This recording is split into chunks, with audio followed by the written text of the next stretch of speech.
Let's call to order the city council meeting for October 22nd. Roll call, please.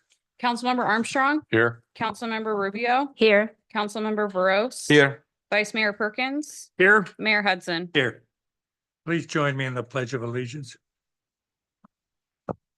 I pledge allegiance to the flag of the United States of America and to the republic for which it stands, one nation, under God, indivisible, with liberty and justice for all. Thank you. First item, please. Item 3, announcements. 3.1, changes and additions to the agenda. We have none this evening. Item 3.2, if you'd like to speak under public comment, please fill out a speaker card located in the back of the room and bring it forward. Item 4, public comment. Okay, public comment is now open. Now is the time for anyone in the audience to address the council on any item not on today's agenda. We don't have any presentations, I believe, tonight, so it would be, and any item on the public comment or on consent calendar, I'm sorry. I do have 4 public comment cards for this item. Okay, Carol Miscali. Hello, council members. I just wanted to introduce myself. I'm Carol Mascali. I'm a new field representative for Supervisor Candace Anderson at the county. And I have the fortunate opportunity to represent the city of San Ramon and the residents of San Ramon. So I just wanted to introduce myself to you. And I left my business cards. If all of you, anyone at the city or any residents in San Ramon need any help or assistance or guidance with anything regarding the county, I am here to support and serve, and just wanted to say hello. Thank you. thank you. Thank you, Karen. Welcome. Next, please. Jeannie Graham Scott. Yeah, hi. I'm just here to introduce myself. I'm with the leadership training program in San Ramon, and so I'm just here where they asked us to go visit the different councils and events that are going on in San Ramon, so we learn about the government. So that's why I'm here. Thank you. Thank you. Next speaker, please. Robert Klingner.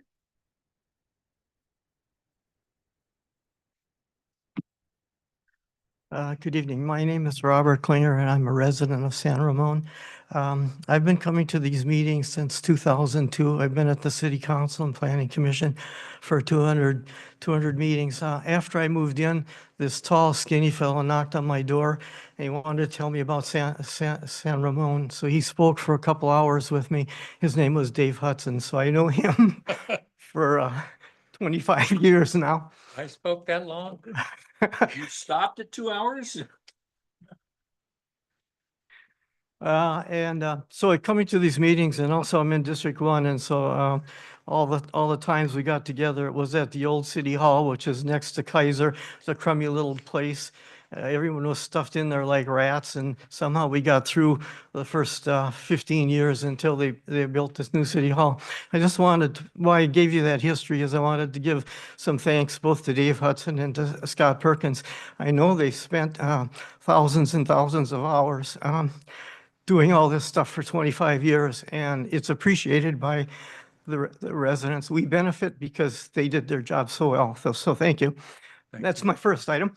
And then the second item, I wanted to talk about TrueMark. So you folks know up on Deerwood Drive, we had TrueMarks. We had this development. We spent three months or so talking to the TrueMark people, the residents did.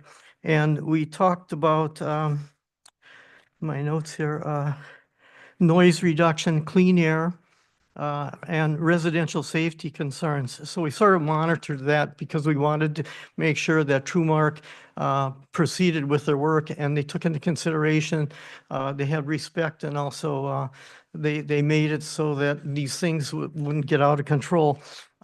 We had a lot of pounding, a lot of loading 2 tons of cement into trucks, which caused vibrations. We had the sidewalk fence, which wasn't put in correctly. They tore down the building, and there's every traffic violation you could think of happened. Now, why I say that is because we have a process in place, and it's mostly due to people like Brian Borenstein, Eric Ramos, and Roy Shields in particular, who are in Public Works. So when we gave information to those persons, and also Denton Carlson, who is the police chief, they took action. And so what makes a project either good or bad or worthwhile or not is how much you can make mistakes on it, but if you have the right people in place, they can fix all this stuff. We had paintings falling down and the house shaking and all these problems, and the traffic was terrible. But that only lasted a day or two or a week because the people in Public Works solved all those problems.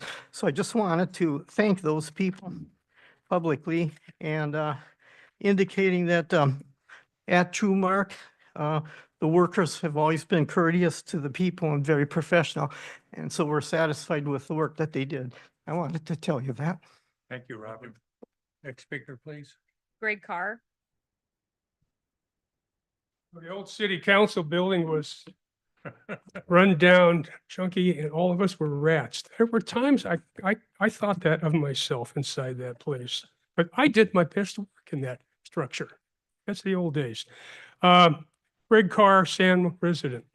I wanted to talk just briefly through the media about Measure N and Q. I'm opposed to both of those. Just take a look at what's happening in Pleasanton. If you don't believe it, their current tax is 10.25, and they're going to the people to ask for another half a cent, 10.75. Ours is currently 8.75. And if they get a majority on N, we'll go to 9.75. Thank God we don't live in Alameda County for all kinds of reasons.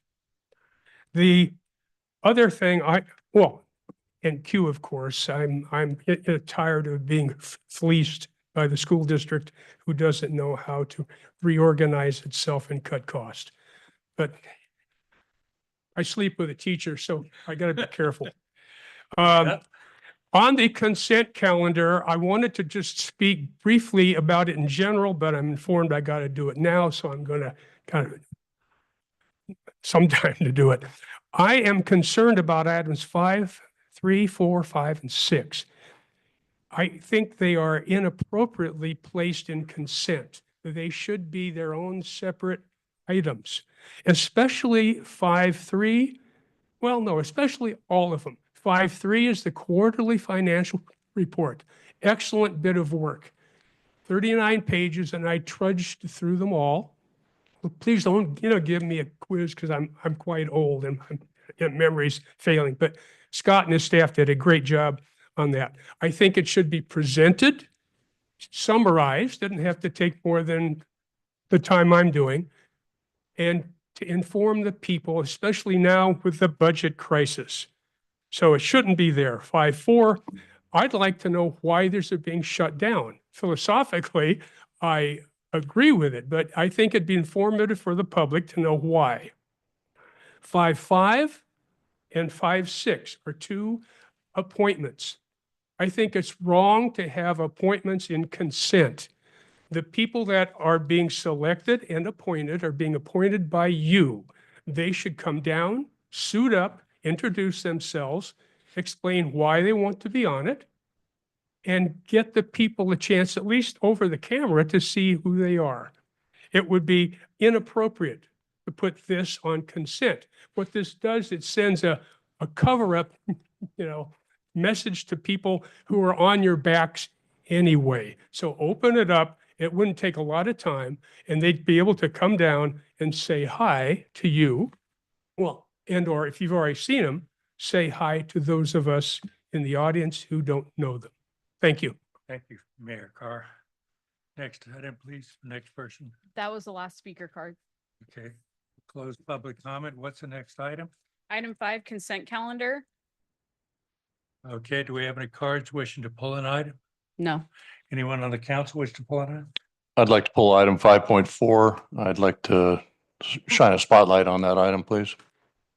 Okay, 5.4 will be moved to this later in the agenda.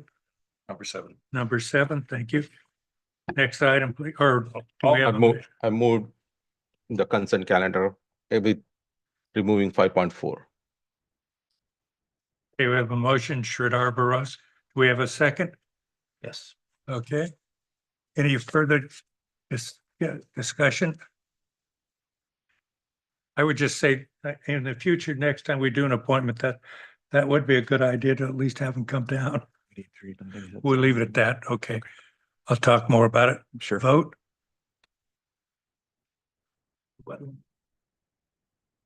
Okay. No. One.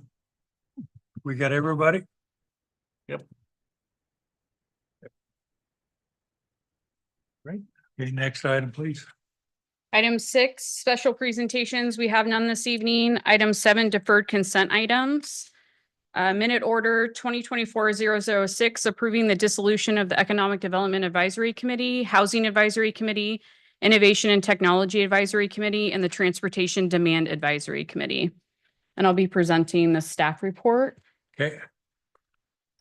So to provide some background regarding the city's advisory committees. So the advisory committees are formed by and serve at the pleasure of the council and are intended to assist in accomplishing the council's goals and objectives. In general, they're tasked with matters that have a specific scope and then provide advice or recommendations to the council. Currently, the city has 13 advisory committees that serve at the pleasure of the council, and it consists of approximately 100 members.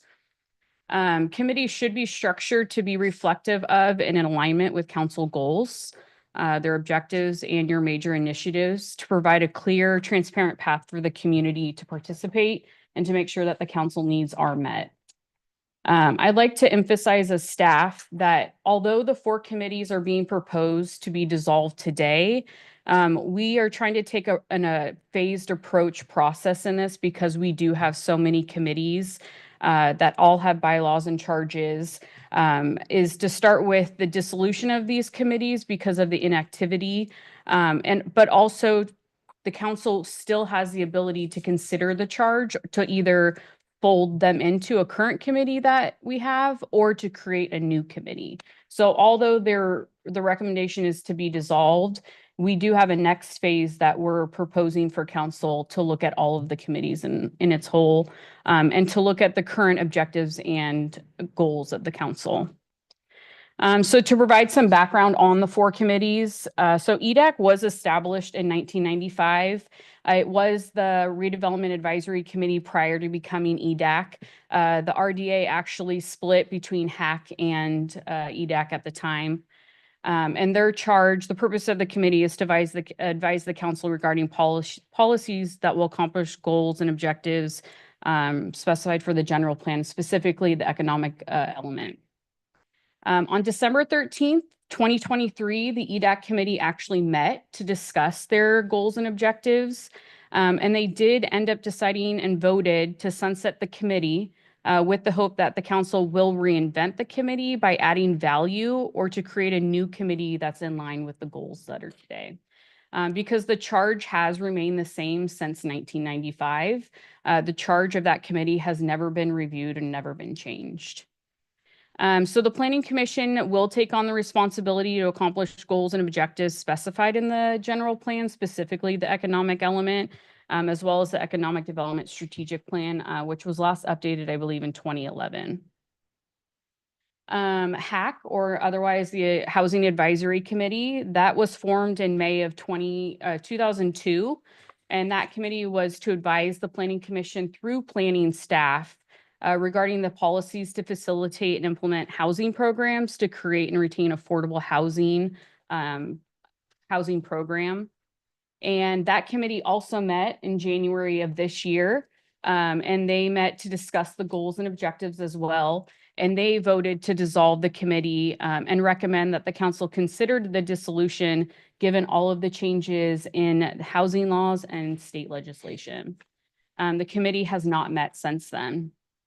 The Planning Commission will continue to facilitate the implementation of the housing programs. The next committee is ITAC, or the Innovation Technology and Advisory Committee. That's one of our newest committees. It was established in October of 2019.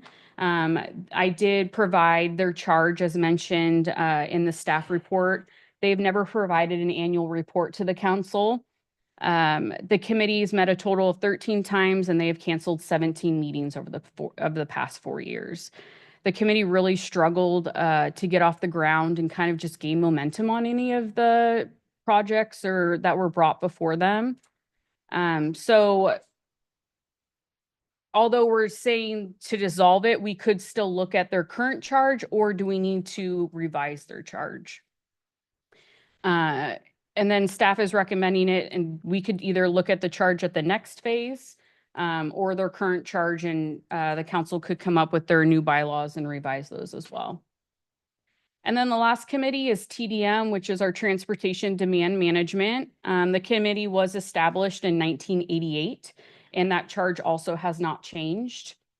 Due to COVID and a lot of remote work, we have really struggled to get people to even apply to this committee because the current bylaw structure is that they have to be members of the business community in San Ramon. And so that committee, actually, the last quorum that we had was in September of 2021. And so the last time the committee met was in November of 2021. Staff did bring this item to the policy committee to review the dissolution of the committee. And the policy committee did recommend that we bring this forward to the full council for the consideration of the dissolution of the committee. The Transportation Advisory Committee does have the capacity to take on any of the transportation demand program systems, so they can take on that role. That's set by our Muni Code as well as the ordinance under the CCTA guidelines. So tonight, staff is recommending that for the formal dissolution of the 4 committees, and we move forward with the next phase of the process, which was outlined in the staff report of reviewing the remaining committees to consolidate, reformat, restructure, or create new committees that better serve the council goals and objectives today. And Mayor, if I may, if I can add a few items. Regarding this item this evening, it's also meant to help us clean up some administrative tasks that we've had to continue. We've had to post cancellations of meetings over and over again, which is just, quite frankly, a bad look that these meetings are being canceled over and over without any particular context.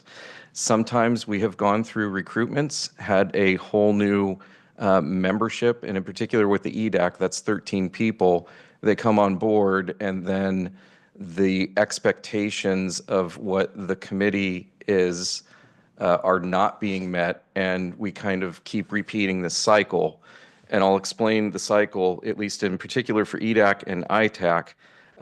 I was the primary staff member for the formation of the ITAC and staffed it for several years, and I also staffed EDAC as the primary member for several years. And every time we would get a new group on board, what we were doing with both the ITAC and the EDAC is we were presenting informational items and nothing really actionable for the group. We would work with the citizens on both committees to come up with, well, what is it we can actually do that will benefit the city?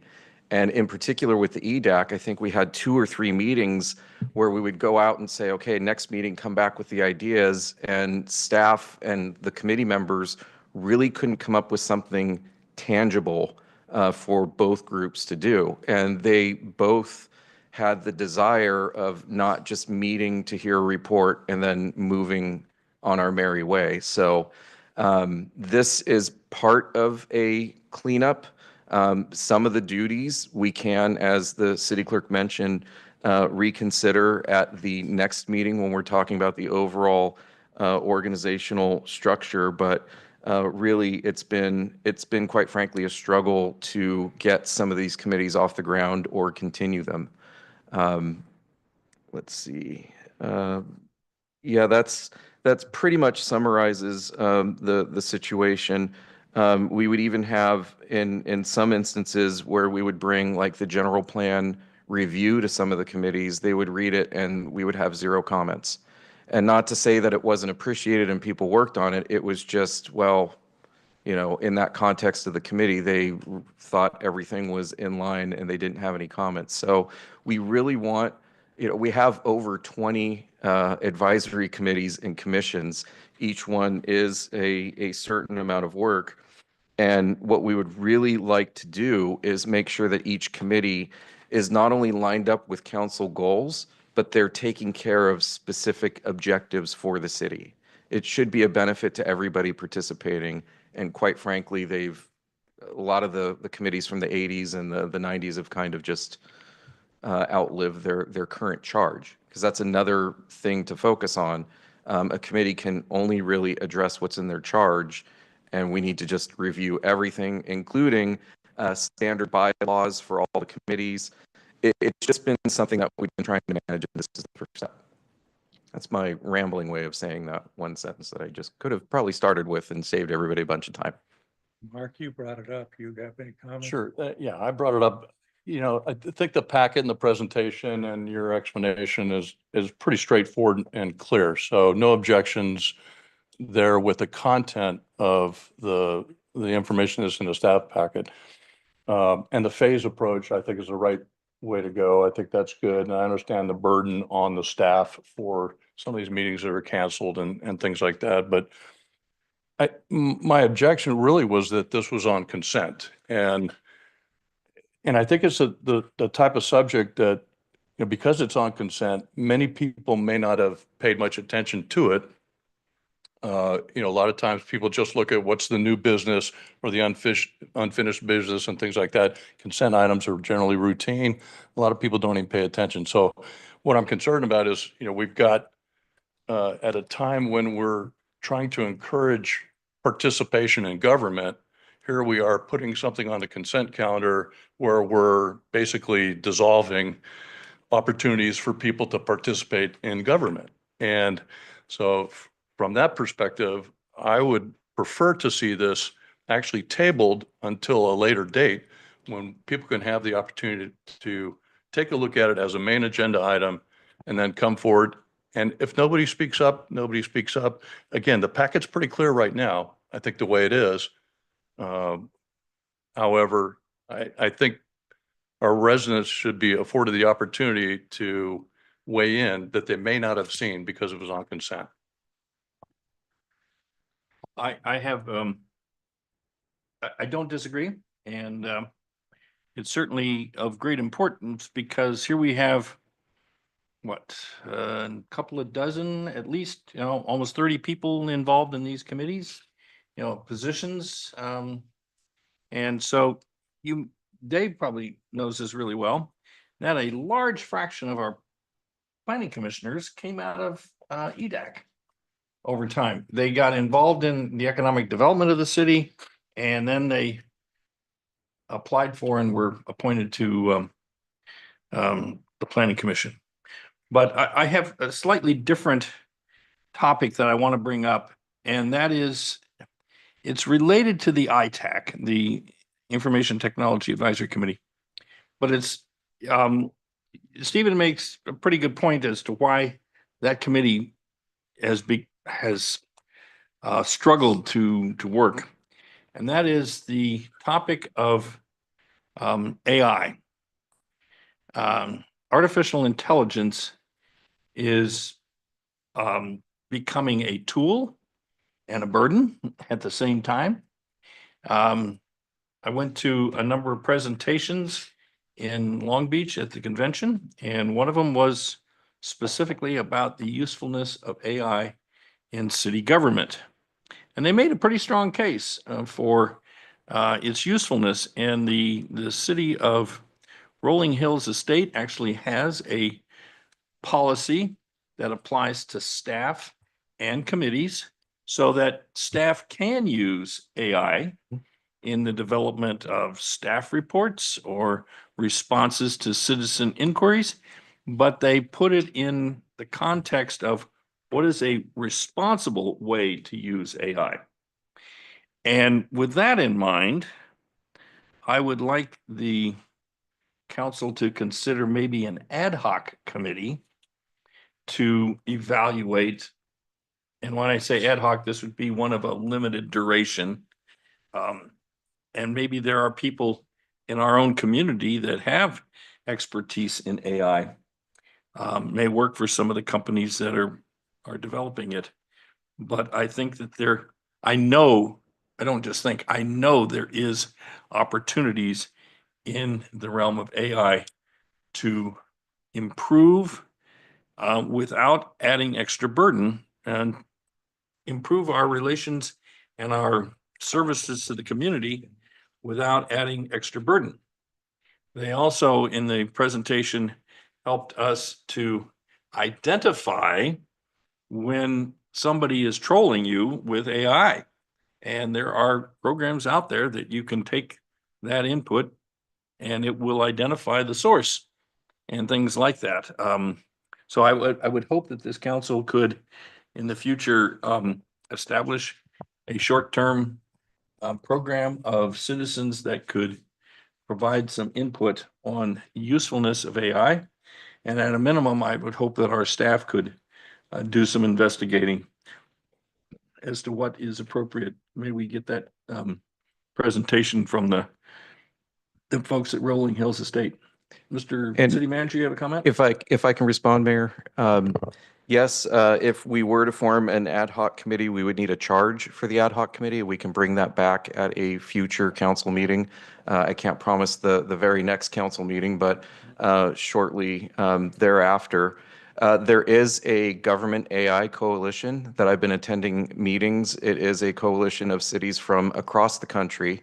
One also, the Contra Costa Leadership Program. Last year, I was the advisor for the AI group that researched this issue for cities. We would need to definitely start with a policy for the city, as you mentioned.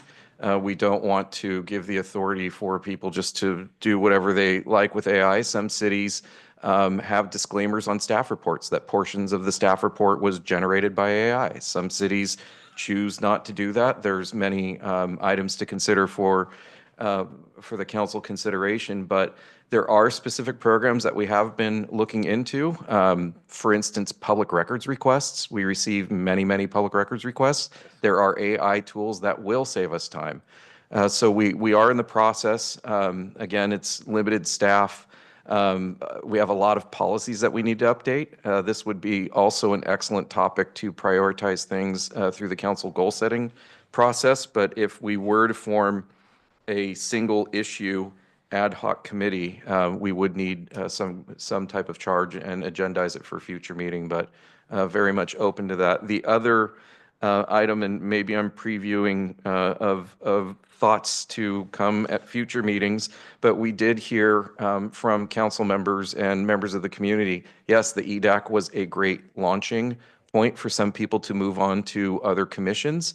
One of the ideas that could be considered is a jack of all trades committee that's not limited to economic development, that could take some of the charges from the committees that we are recommending to sunset, maybe some other committees that we could, because quite frankly, there are other committees that they either meet infrequently or they have one item that they consider and then don't have anything for many meetings, and we're providing busy work just to have meetings. And the feedback that we're receiving from those members is they would rather have actual items than busy work.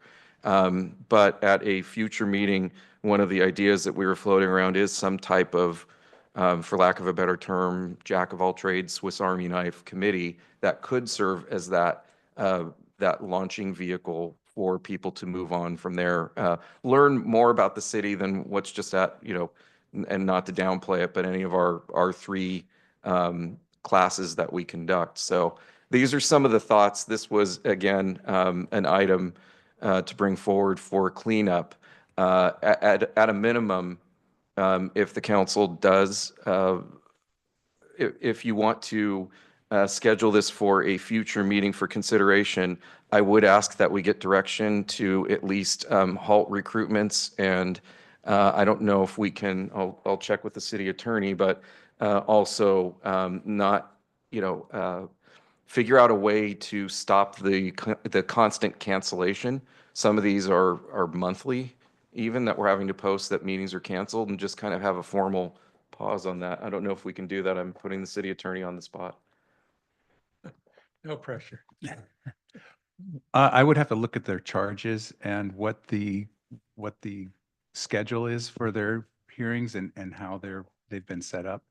We could, by council action, amend the schedule to bi-monthly or quarterly, and then we would only have to cancel bi-monthly or quarterly at that point, if that's the Or the direction. call of the chair type stuff.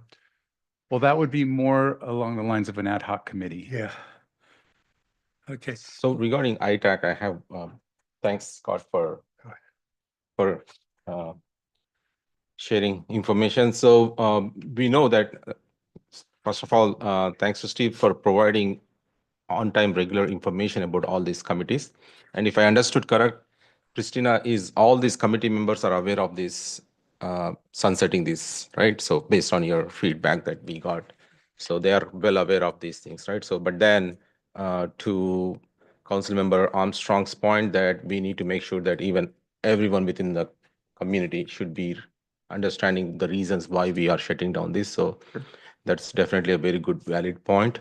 And coming to ITAC, it's good that we need to look at that to make sure we are pursuing the technology that we need current as well as in future with AI or any other technologies that coming up. One thing is I don't want ourselves to be boxed thinking that it should be only a committee run by city, because technology evolves so fast, especially in the AI, it's evolving very fast. So we need to also think outside the box. If is it possible for us to have something grassroots community organization, like similar to San Ramon Valley Diversity Coalition, right? So where they don't have to go through all the Brown Act laws and passing the all those things, right? So I think we should even look at that option of making sure that if we can have AI or technology space for city of San Ramon. I would say if a community grassroots effort formed completely outside of the city's purview, we'd be happy to, hear what they have to say. We can't, if it's grassroots, we can't be involved in the formation, but we would definitely be interested in hearing what they have to say. I don't know. I see the city attorney is speaking on the microphone. Well, yeah, just to add to that, we just have the Brown Act considerations. If we end up treating them like a committee, then they're a committee. walks like a Yeah. committee and talks like a committee, it's a committee. Exactly. I don't know. I'm kind of thinking, just trying to think like what would kind of capture a little bit of the transportation, the technology and all that stuff. And I started thinking, why not something like an ad hoc smart city development advisory type of thing? And this was the discussion for, Christina, correct me if I'm wrong, either phase 2 or phase 3. That's when we were planning to have the open session with council about, okay, what committee could fit where with our goals and objectives. And quite frankly, I have discussed this issue with multiple cities that have had 20 or 25 committees that have just been long-standing and, outlived their original charge. And that's been the advice, is to make sure that it meets a council, not necessarily a goal, because the goals are very general, but the objectives underneath the goal to accomplish the goals. So wherever we could tap into the community's effort, we're completely for it. We just want to make sure that it's beneficial to everybody involved. Okay, let me jump in for a minute and try and get us back to what the action is tonight. Mark made a suggestion that maybe we table it, but I want to tell you, these committees, the value that is what you were chiming in with earlier is people come from these committees to a commission or to city council. I was on the redevelopment advisory committee along with Jim Livingstone for a year or two before I went on the planning commission. And the housing advisory committee was voted on by the people. I mean, along with open space, it wasn't just open space. And it may be something that gets moved together, like we moved housing to the RDA, or like you said, something different. But, the hard part about it is people starting to realize that, staff can't even keep up with these changes in Sacramento. They're so fast. I think it's faster than IT sometimes. But tonight, the request was made, and I don't know if you want to follow up, is do you want to table this to the next meeting to let people know, or are we okay? I did have to say that TDM, I think what killed that more than anything else is we hired the guy from the TDM for staff. He was the only TDM member. Yeah, Chris Weeks. Time we couldn't get That's enough it. applicants for TDM.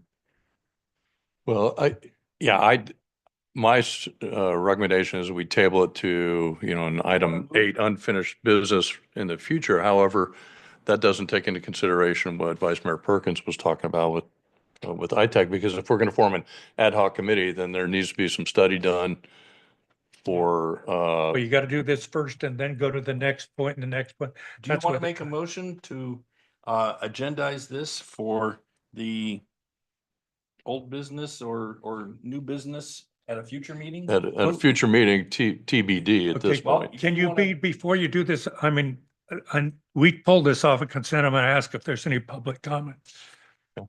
Okay, we'll open up public comment of this item. Does anybody wish to speak to this? I know this guy. Should we call him? I heard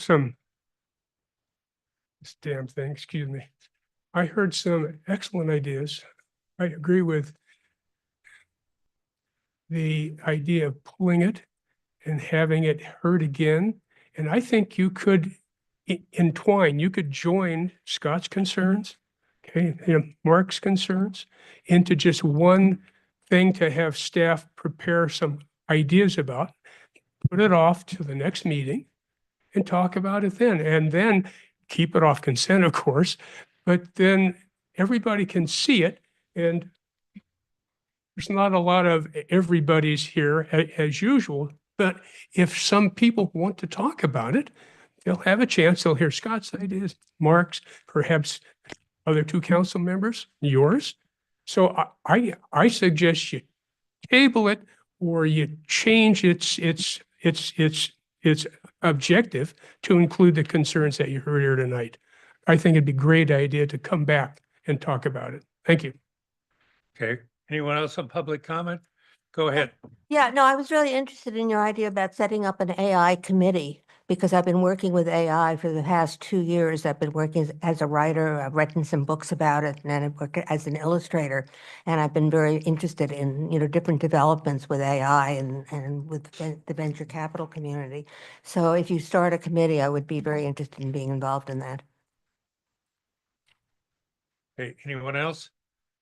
Okay, we'll close the public comment. I haven't heard anybody chiming in about TDM letting it go.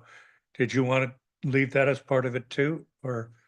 I think personally for me, I think if we're gonna, kind of rethink, give it time so we can think about other options possibly and how we can reorganize. I think we should just table the whole thing and come back. In my humble opinion, that's what I would do. So just as a reminder, TDM has not met since 2021. So if there is action to table it, we do need it to be quarterly or bi-monthly because we are producing records by cancellation for And the administrative piece of it, as well as the Yep. committees are Form 700 filers. And though they haven't met, he is upstairs next door to our office. And also I'd like to ask for a point of clarification. I'm hearing table this particular item for a future meeting. We are planning on having the discussion about roles and responsibilities of all committees. This was, again, a suggestion as a administrative cleanup because these 4 committees either self-voted to disband because we put the time and the effort into researching, okay, should we continue? Or their charges have gone by the wayside and we can't get people to serve on those committees. So this is the administrative item. I'm not sure. I'm starting to hear maybe we wrap this up into the second phase, but we've been trying to take this phased approach of this is the first, for lack of a better term, cleanup phase of the committees that are no longer meeting. Second phase, again, if I'm correct, is talking about the duties and responsibilities. So it would be reviewing the 9 other reviewing the 9. committees that we have and either consolidating from these 4 committees that are on the agenda tonight, reformatting, restructuring, and really looking at the charge. Because honestly, the council has never reviewed any of the bylaws or charges of the committees. So some committees formed in the 80s have remained that same, even though the goals and objectives of the council have obviously changed each year. And then the third phase again, Christina? The third phase is going to be, let me just double check. Well, I know in the third phase, we also have to look at a standard set of bylaws for all committees because all committees have different bylaws. Plus, again, we didn't necessarily mean to get into this level tonight, but we also run into the issue, and we're trying to figure out a solution for people applying for different committees. They may be appointed to one, serve 6 months, then they go to a different committee, and it creates this cascading effect where we're constantly recruiting and putting out the word for members. So we have a few ideas to help make that not only more efficient for staff, for the council having to conduct multiple interviews, but try to address that issue of having a lot of vacancies with these committees and trying to constantly fill them. Somebody may serve on the TAC and say, oh, I really wanted EDAC. Now EDAC's open. I'm going to jump to EDAC. And then somebody who's on library wants the TAC. And it really is creating a situation where people are rotating sometimes really, really frequently. So. And phase 3 will be the expectation for the advisory committees and commissions, because the commissions also have not been reviewed since the 90s. So including their structure, their scope, and their work plans. And then phase 4 will be the development of a recruitment and appointment process, since we don't have one right now. So that's the direction that we were looking for. If it is tabling this exact item, we will bring this back on as unfinished business at the next meeting, or if you wanted to wrap it in with the next phase, we would continue to, if I'm hearing correctly from the city attorney, we don't really have a way tonight to stop the recruitments and the posting. And I think the next phase won't realistically happen until maybe the March or April timeframe. With onboarding a new council and starting the mid-year process, we want to make sure that we're timing this right, so it's not at the tail end of an 11 o'clock meeting and we're trying to rush through it. Well, I mean, I don't know, to wrap this up, I mean, could we break this into really a kind of a two-part motion? One motion would be to table the item to a later meeting, and the other one would be to administratively, halt by order of council, recruitments or meetings to be held quarterly and that sort of thing, to take care of that administrative burden that you're trying to solve as well. I think if you can dissolve the meeting tonight, you can certainly change the calendaring of the specific meetings for each one. So what, I'm So sorry. yes, if you want to change the schedules, you could do that as a part of tonight's motions. but what is the impact if we table this as agendized item next meeting? Do we have any issues like we need to recruit someone or? No, we would basically be taking the staff report, modifying it to reflect what happened tonight and publishing it for the next meeting for another discussion. I think is it Mark? That's what you want, right? That's what I'd like. Yeah. Well, another So option let's do too that. would be if you're certain about dissolving some of them, you could dissolve some of them and then table the rest. Well, it's still the idea of having the rest of the public have the opportunity to weigh in so even if we did act on one or more of the committees tonight, that, that basic premise still exists. And we could do some additional messaging that this is being considered for the council during our normal, here's what's happening with the next council meeting, and making sure that the public is very aware. All the committee members are aware of what's happening. And quite frankly, the EDAC members, we haven't met, over a year. They're still waiting for the official action from the council, because I did promise them a social gathering at the end as a kind of a farewell. And I keep getting, when are the crumble cookies coming in? And it's like, oh, wait a minute, it's not official until it's official. So, yeah. I think we should just bring this whole item next as an agenda item and move forward with it. I'll move that we, Table. no, table's not an official term, is it? I move that Sounds we good. re-agendize this item 5.4 to the next regularly scheduled council meeting as unfinished business. I'll second that. Okay, any further discussion? Seeing none, let's vote on it. There really is no such thing as tabling. But it sounds good. It sounds good, but there is no such thing. Do we want to do a second motion to direct staff to cease Scheduling meetings and recruitments Well, for these 4 committees. between now and the next council meeting, I don't think that's an issue, waiting 2 more weeks. And then we can discuss that at the next council meeting, Fine, if the council decides not to fine. sunset. Don't do anything for 2 weeks. Very easy to do. Okay, Okay. sounds like it's Practice pretty doing nothing. unanimous. Next item, please. Item 8, unfinished business. We have none. Item 9, new business, public hearing, introduction of ordinance next in line, amending section D 213, table 2-6, allowed land uses and permit requirements for mixed-use zones of chapter 3, mixed-use zones, division D2, allowable land uses and zoning standards, Title D zoning of the San Ramon Municipal Code, and amending the definition of commercial recreation facility outdoor of section D82. Staff report by Annalisa Garcia, Assistant Planner. Good evening, Mayor Hudson. Good evening, council members. Tonight, we will be taking a look at a proposed zoning ordinance Can you- text I want to amendment. stop for just a moment. Can we get the monitors up here working? Oh, It's really awkward to see the ones behind us.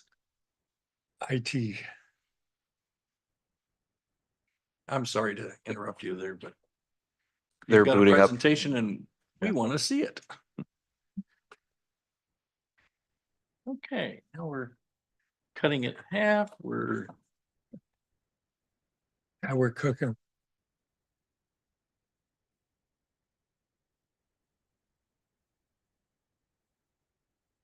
Yeah.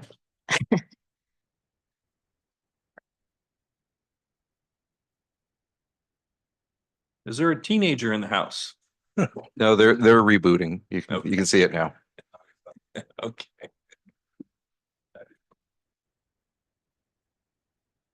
My homegrown teenager is now 34 and he doesn't like to come and reboot my stuff at home anymore. Same for my dad.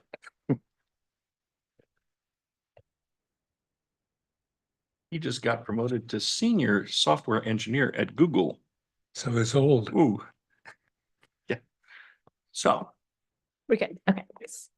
So we'll be looking at a zoning ordinance text amendment to allow commercial recreation facility outdoor land uses within the city center mixed use and downtown mixed use south zones. end of slide. Okay.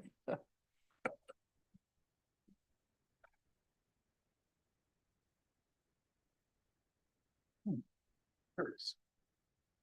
Okay.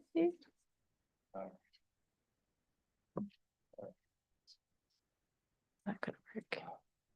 Okay, so for some background, commercial recreation facility outdoor land uses are not currently allowed within the CCMU and DMU South zones, while indoor land uses are.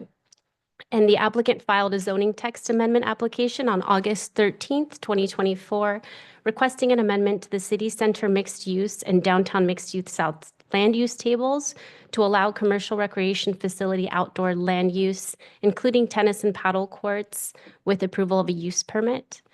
And the application was deemed complete on September 5th and is exempt from CEQA, as the text amendment will not result in any physical changes to the environment, and future projects will require a separate CEQA determination based on project-specific characteristics. The application was deemed complete, and Planning Commission reviewed the text amendment on September 17th, recommending approval of the text amendment to City Council.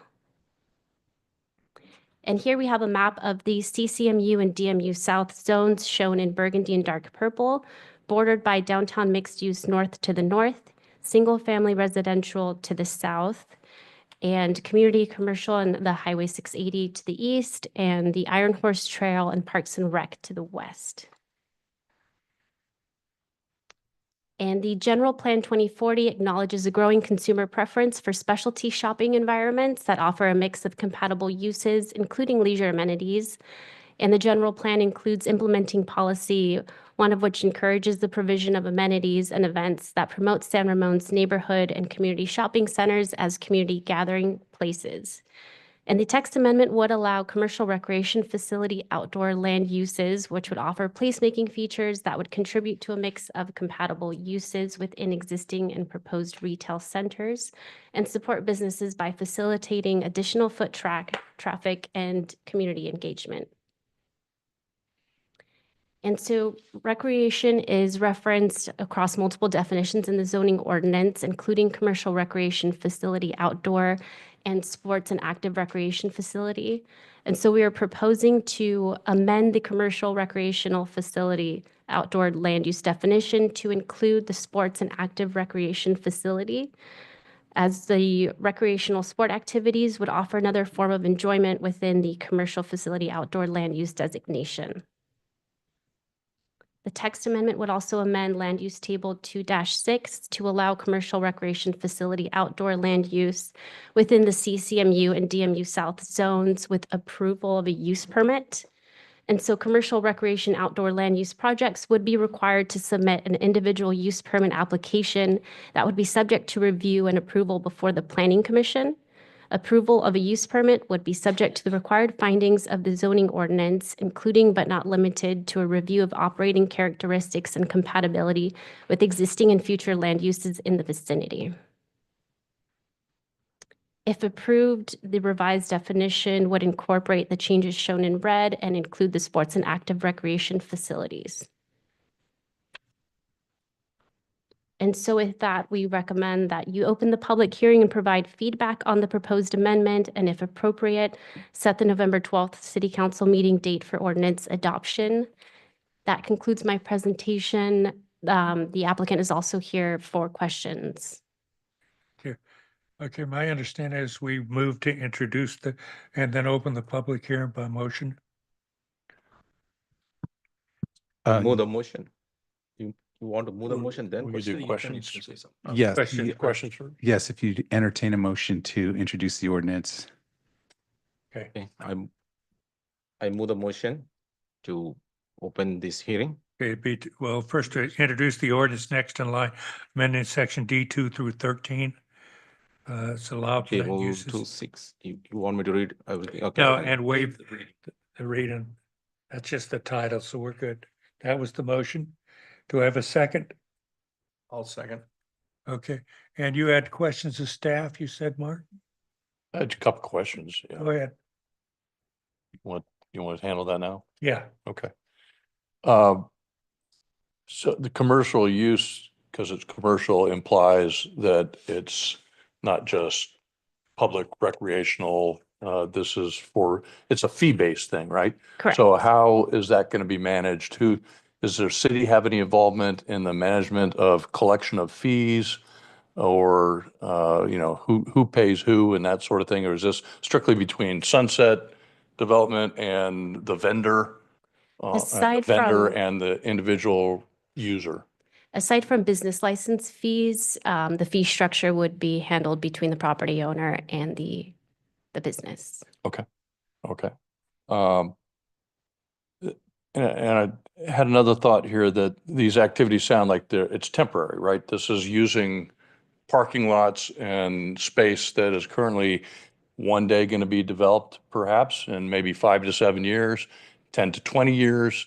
So it's temporary use, but could some of these new outdoor facilities be actually incorporated into the new developments, or is that something that would be considered whenever that development application comes in? Or is this truly temporary where it's in a parking lot, it's gonna get ripped down and they're gonna have a clean slate? I can let the applicant speak to project specifics, but in terms of it being incorporated into a future development, I believe that would be handled on a project by project basis. And Yeah. I think the intention is for the uses to be temporary. Right. Okay. Is Stephanie Hill? Yeah. well, why don't we wait until Okay. All right. this is Right. the introduction? So then another question is in terms of, and maybe this is also for the applicant, in terms of security, maintenance, things like that, we're going to have a recreation facility maybe out in Chevron Park. sitting there in the middle of the night, you know, what prevents this from becoming a place for people to loiter and hang out? And who's going to patrol that area and that sort of thing? That I think would be reviewed on a project by project basis before the planning commission, and those details would be worked out at that time. I don't know if you have anything to add, but Well, we can ask that during public motion or talk. Okay. We need to vote on the introduction first. Did you vote? No, I had one more question, but I can hold that question till later. Well, this is a motion to hold the public hearing. Okay. We'll go with the public hearing first. You could hit the Okay, blue button. that was the motion for public hearing. I thought it was just to introduce. But if we Okay. got it, we'll open up the public comment period. We have any cards? I do have one comment or one public comment card from Greg Carr. Greg?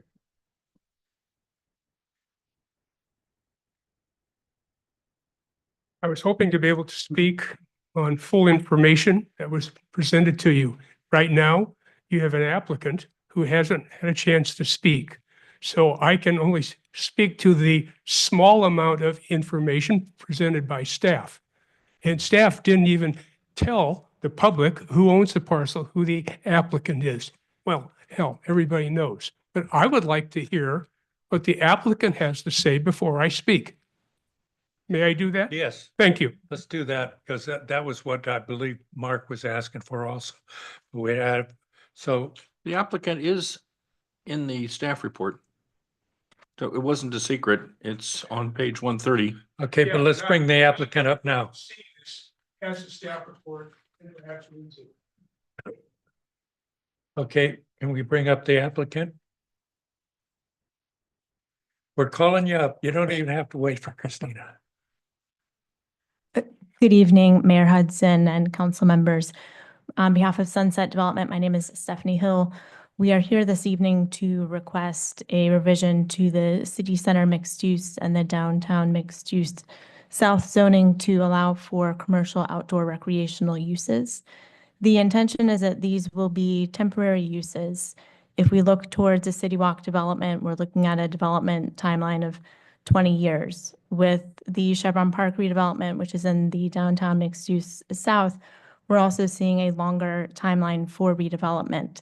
We see the opportunity to use some of the larger parking lots that are centered along Bollinger Canyon for some of these larger uses that do create a lot of visual interest and attraction to downtown San Ramon, but are not part of the longer term vision for the residential development that's being proposed in both of these areas.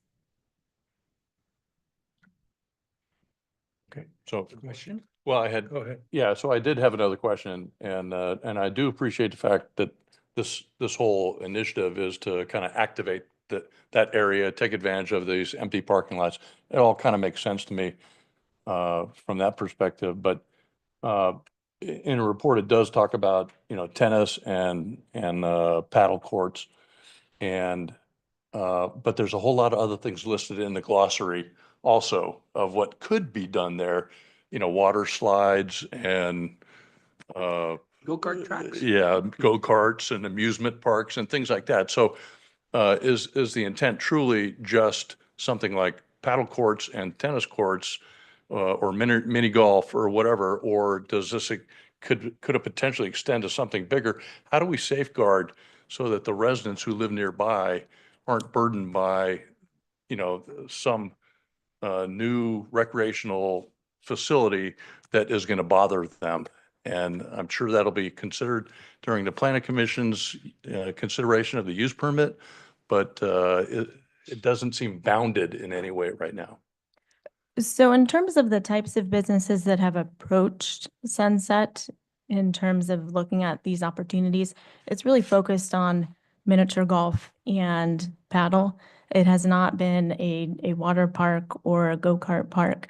It's really been these smaller uses that have historically required 5 to 10 acres of land in order to develop, and they've looked at urban footprints. So there are opportunities to go to a restaurant and play miniature golf. So we are looking at these smaller scale, kind of more urban compact types of developments that have been evolving over the past 5 to 10 years. Any sort of project would come through Planning Commission. It would come through with CEQA analysis. So all of that would be evaluated by city staff. Thank you. Thank you. Okay, can we bring Greg But- back? Go ahead. But it's still not bounded. I mean, that list is still the list, right?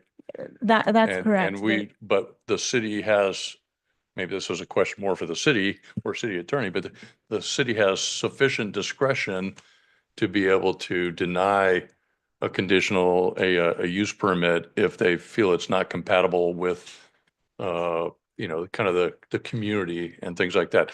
It's not like SB 330 where hands are tied a little bit on what we can do or what we can say no to. We have discretion in this regard. Is that correct? Right. The idea is to allow applicants to apply for the use permit, and it is a full use permit so that we have more discretion over, what we approve and ultimately before the Planning Commission. And to approve the use permit, it does have to make the required findings, including operating characteristics and compatibility. And we have the ability to condition each use permit. So we'll take a closer look at each individual project as they come in. Okay, thank you. Thank you. Can we get Mr. Carr back up to hear his comments? Thank you. Stephanie? Thank you for that. Still don't have a lot of information because there's not really a lot of information out there. It's this big amorphous thing that the owner of the property wants to use it on a temporary use basis for some, as of now, undefined period of time. And of course, there's a whole raft of things that they want to put in there. It sounds like a temporary carny going on there, and that's fine. But the thing I smell is twofold. One, first question for you, staff, is has Sunset Development identified and commenced the deeding over process of park space that they are required to provide for the development that they're currently doing? That's the first question. I suspect not. Matter of fact, a former mayor who had 9 years of terms, and I've had some conversations on this, and oddly enough, we have similar views. And if Sunset has not identified the amount of space for parks that it's supposed to hand over to the city, then this I see as an obfuscation of that. Temporary, so they can have the aura of parks, but then down the road, it'll be conveniently forgotten, and then they still own it, and then they'll come back for housing or, some office buildings or something that will benefit them. And if we haven't got the park space that we're supposed to get, which I suspect, knowing the applicant, we have not, then the city is again left holding an empty bag, and I find that troubling. I would like to have that information put out. Let's get into the details of the deal. And the temporary use for this thing is troubling. And I know the 5 of you are not dummies, and you might have that same thought in the back of your head. So thank you. Thank you. Next speaker, please. Robert Klingner. My name is Robert Klinger. I'm a resident of San Ramon. I read this information today, and I didn't understand a word of it. I didn't understand what they're trying to do. It made absolutely no sense. So I was just going to listen today. But when I listened to the comments, anytime you're going to, as a suggestion, something will be temporary and we'll put something in and some people will bid on it, and then we don't know. It's a circus or it's some sort of an act or it's a musical thing. All of those things are stuff that the people that are in this area and what Sunset is developing goes against that. They want to have an area that's family friendly. There's a lot of children and there's insufficient parks. And to open this up where maybe they can make some money, and that's good, they can make some money, but it has to fit in with what the people want, and it has to be amenable to the whole city. Noise is not good, and congestion is not good, and so I think we should sort of limit it to that. Thank you. Okay, next speaker, please. That was the last speaker card. I need a motion to close. I move we close the public hearing. I second that. Okay, further discussion? Seeing none? Go ahead and hit. Go ahead and vote. Go ahead, second. I didn't get it yet. Because I did want to make one comment. To me, I thought we were actually already doing this with like the ice skating rink. Outdoor type thing, but I mean, I can understand concerns, but there's also some good things that have been done.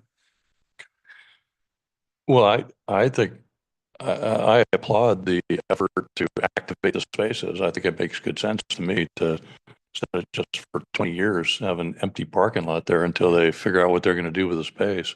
Do something with it that's kind of low key, and you got to go through the whole use permit process. I don't have any objection to that. Like at Marketplace when we did the volleyball setup temporarily. See, Okay. we need to understand that all these requirements will go through the planning commission. It's not going to be just approved, right? So that's where I think we understand, we hear your concern, but that's where you need to understand that they are not going to put whatever they want to do it, right? It need to go through the planning commission approvals. That's one thing. Second thing is, as per our general plan, it clearly says that we need to have a vibrant community. If you want to have, we are not anymore, San Ramon is not anymore a bedroom community. You have communities asking for activities so that they can participate in cities, so that can feel they belong here rather than going to other cities to celebrate events and activities, right? So we need something like that that can happen within our city. We need to understand those requirements that community is asking for. And on top of it, right now, we are talking about retail tax all the time, about how we are already deprived with the retail tax. These businesses bring retail tax for us, right? So which is mostly required for us to keep our budgets where we want to go in future, right? So there are a lot of good things. I understand all your concerns but then again, I want to repeat that every request is going to go through the planning commission for approval. So we need to understand that all these aspects. So this is literally just us approving a redefinition of it. It doesn't mean we're approving that to happen. And just for clarity for the public, it doesn't mean that we're approving all of that to happen right here, right now at all. That still has to go through the planning commission and ultimately through the council, correct? Right? So, and I agree. And I agree that there's been, I can tell you, because I work with a lot of young people here in our city, and I can't tell you how many times I've heard from our young people. They're like, we need something to do here. It's important to have activities for young people and to keep them busy and Go back in time engaged. 10 years and see what it was like. Yeah. I mean, it's just not, it's also not good not to provide recreational options for young people. Otherwise, they'll be hanging out in the Safeway parking lots. Yeah. Well, there's a statement here in the staff report. Outdoor commercial recreation facilities would add vibrancy to Bishop Branch's City Walk and Orchards development areas and foster engagement within the city core. And I think that's a good objective, and don't see a reason why we should object to adding this part to the zoning ordinance.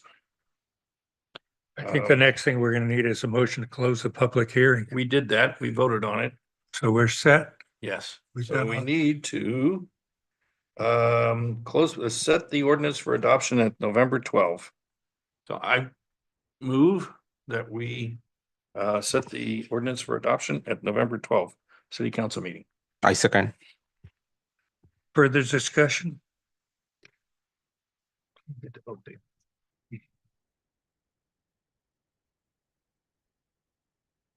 Ended?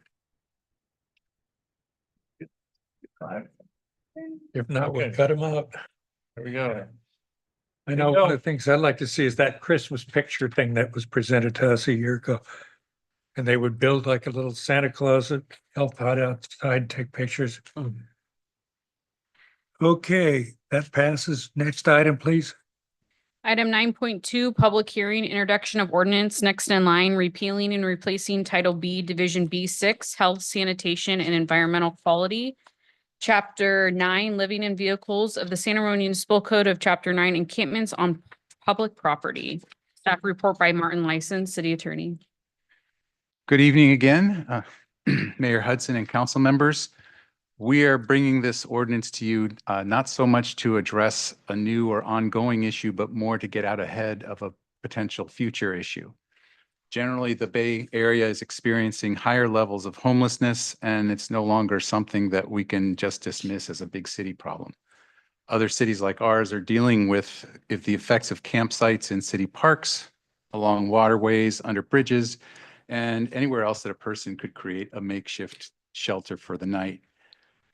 Campsites in public spaces can create a host of problems, including sanitation and health issues and potential safety issues.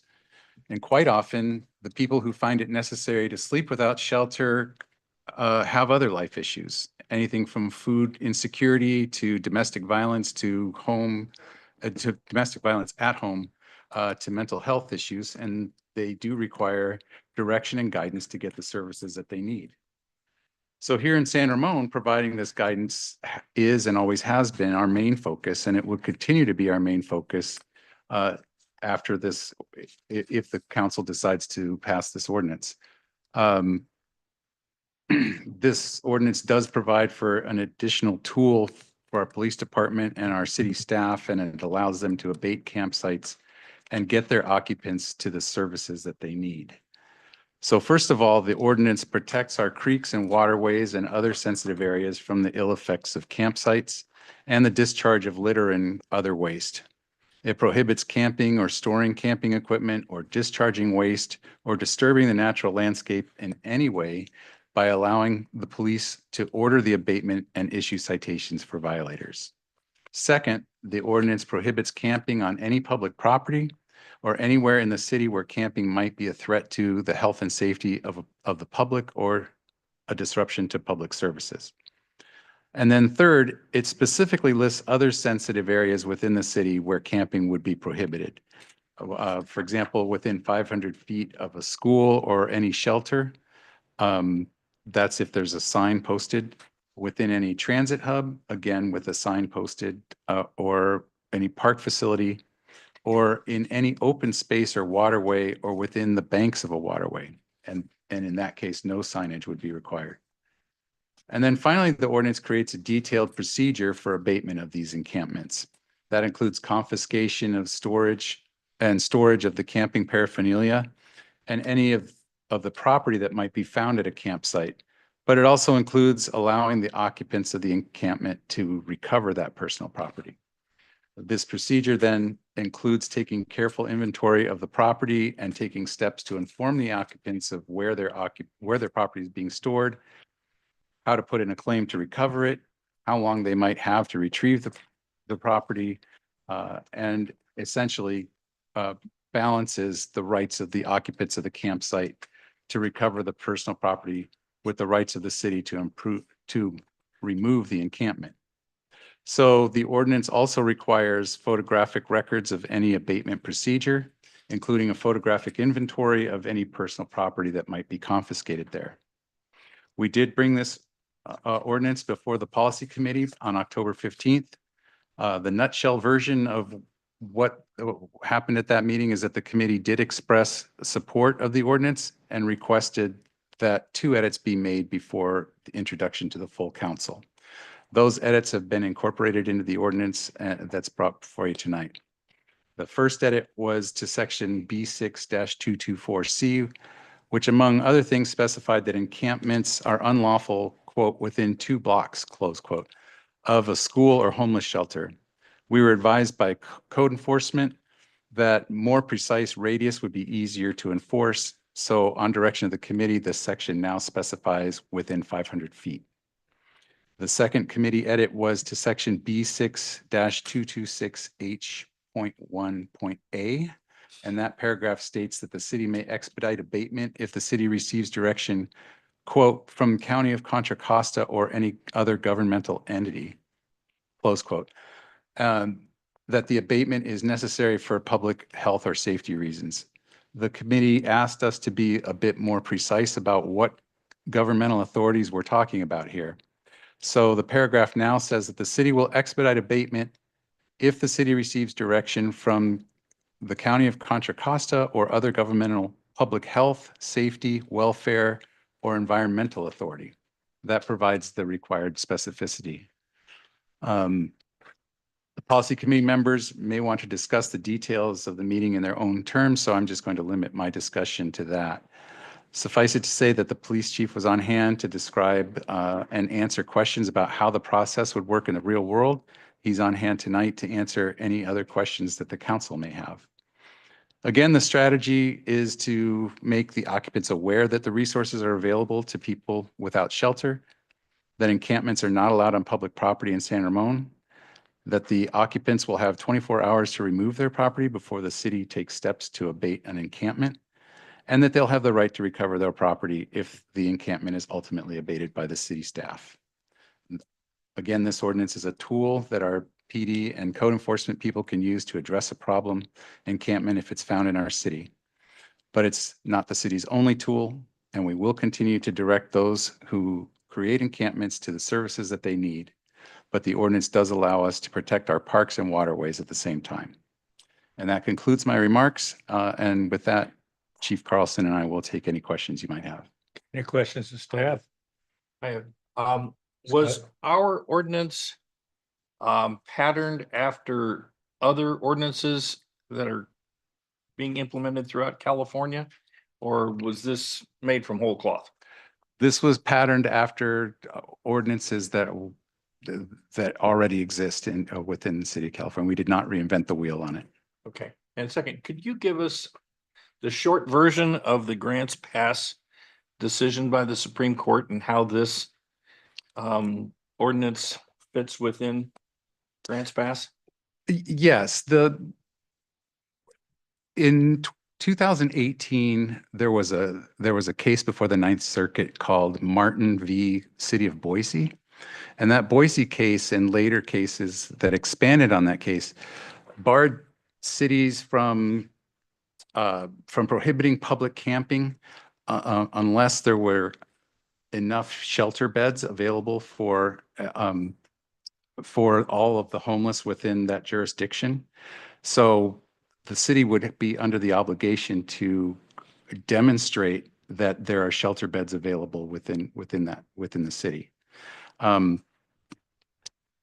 The idea there was that the government could not criminalize homelessness, and that's been the rule that we've been living under for the last 6 or so years.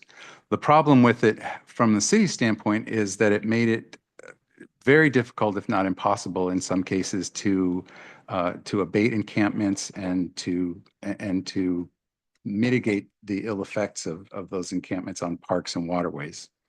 Then this summer, the Supreme Court overturned the Boise case in its ruling City of Grants Pass v. Johnson. And in that case, they eliminated the requirement to show to demonstrate that there were sufficient beds available before you could abate encampments. Now, that doesn't mean that the city has free reign, because a camper may have still what we call the defense of necessity. In other words, we might not be able to get a conviction on that on a citation if the occupant of the encampment can demonstrate that they had no other option but to camp in that spot. But really, the function of the citation is not to get convictions.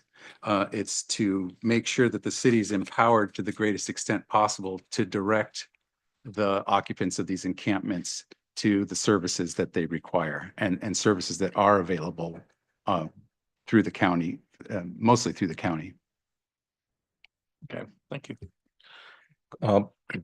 Question. So, could you please walk through the process from start to the end? Let's say, is someone from community need to call our SRPD to mention that is there homeless encampment there, or I just want to walk through the process from start to end, how it works. Well, the city and the city would have to be made aware of the situation first. And so that would be a call from a citizen, or if there was somebody in a park that happened upon an encampment, then they would notify the police department or code enforcement. And then at that point, the code enforcement, if it's during working hours, would go out there accompanied by the police, so that if there's any kind of encounter of an occupant, that code enforcement feels safe in approaching it and issuing a citation. At that point, the citation would give the occupant 24 hours to abate the campsite themselves. And then once that 24 hours has lapsed, the city would be authorized to take steps to abate under the procedures that are listed in the new ordinance. Okay.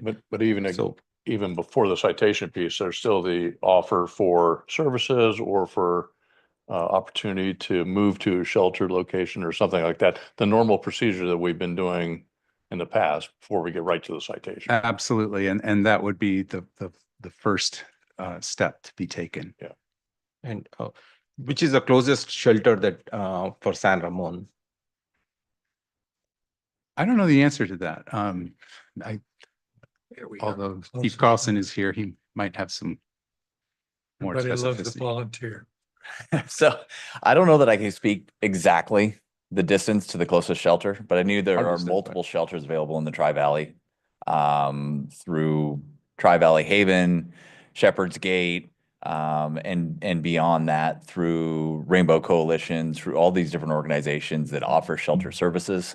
One of the things that we have in the police department that we've had for a while is we have a brochure that we can hand out. We have information that we can give. We've also offered transportation to these shelters to anyone who needs it, because again, that's always going to be the first step. We want to get the help possible. And in some cases, we've taken the step of storing property at the police department until someone can get on their feet and come back and get it. So, I mean, that's always going to be the first step.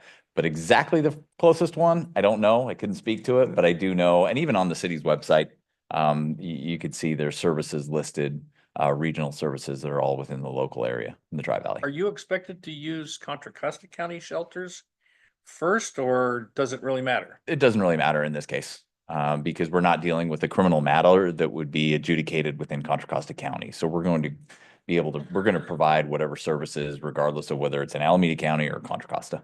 In most cases, in reality, Alameda County is closer, distance-wise, because the closest one in Contra Costa Probably would Concord. be Concord, and it depends whether you get to the one in Martinez first. So Livermore also, I think Livermore also. Livermore as well, yeah. Mhm. So what qualifies encampment? Is it a tent or is it vehicle, or if that homeless person doesn't have anything, how you qualify that as? Based on the ordinance, this covers multiple things. It covers either living within a makeshift shelter, within a tent. Vehicles are listed in here as well. So it covers really just about anything. It's really someone who is camping overnight. Now, there is provisions where it can be authorized and permitted for someone who wants to do it as an event in the park or something like that with a group. That is part of something that can be permitted, but this is unpermitted. And really, it generally doesn't fall in the case where someone would be there for one night and then pick up and go, because in most cases, we'll never know about that. The city won't even know that that's happened. We're talking about long-term situations where someone has created really a place that has become not permanent, still makeshift, but a longer standing solution to their situation.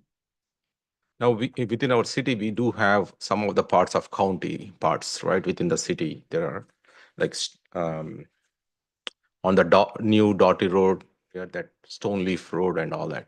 So what happens if is it still SRPD is going to take care of it, even if it is within the county land? I think in those ways, if you're talking about some of the wash and some of the waterways down in there, I think in some ways that's where the ordinance is specifically crafted to talk about another entity who could be along and accompanying us for the abatement of it, but it does protect waterways.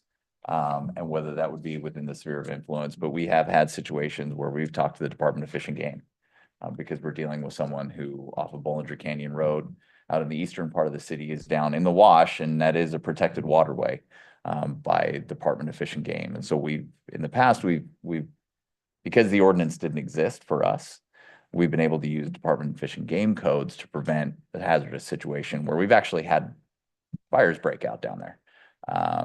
And been able to use those types of tools, but this gives us a more overall, far greater encompassing a tool to use, again, as the city attorney said, as a last resort. What about in Caltrans right of way? It's But within city limits? That would be a Caltrans, and then there are several pockets that is state property. So that would be a Caltrans issue. Okay, so we would not be expected, or we wouldn't even have authority to? No, So like I at the mean, Crow Canyon southbound off ramp, there's plenty of brush and open space kind of tucked in there. I've seen the Caltrans dump trucks come in the past to take care of and clear out after notices encampments in that Crow Canyon overpass. I've been there and watched them do it. There's certain areas along northbound 680 near Athens Downs Park too, that tend to be an area where people will gather because the sound walls overlap and it creates a little bit of a secluded place where people can camp back there too, but that is state property. Okay, so we have no authority or responsibility to deal with encampments within the Caltrans right of way? Yeah, and again, that would fall on the state for those areas. So is our PDs ready for this kind of ordinance? Yeah, I mean, I'll be frank and honest with all of you. I wish that we weren't involved, but we will handle what needs to be handled. Okay, sounds good. Yeah. Thank you. Anyone else? So we're ready to introduce. No, I was on policy with Councilmember Rubio. I got my questions answered at that time. Everybody loves a volunteer. Okay. Anybody ready to introduce and open the Okay, public? I'll introduce I the do have ordinance some next things I in want line. to say after public comment. Next in line, repealing and replacing Title B6 of the San Ramon Municipal Code, waive the reading and read by title only, open the public hearing. I just moved it. Marisol seconded. Time to vote. Yes. Okay, do we have any cards for public? You want to?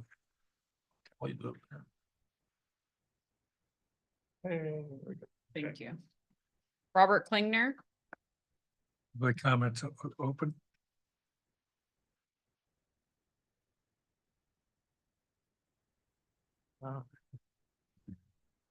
My name's Robert Klinger. I'm a resident of San Ramon. I thought that public comment came before you took a vote on this, yes or no?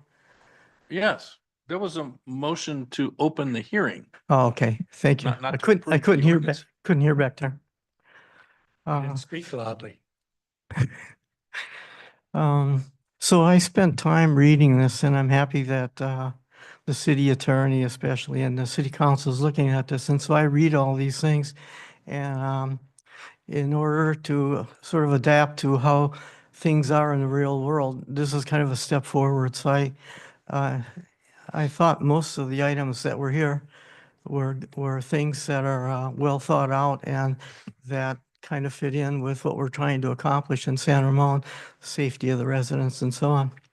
One thing that I terribly, awfully disagree with, and it's in B6225 enforcement under letter B.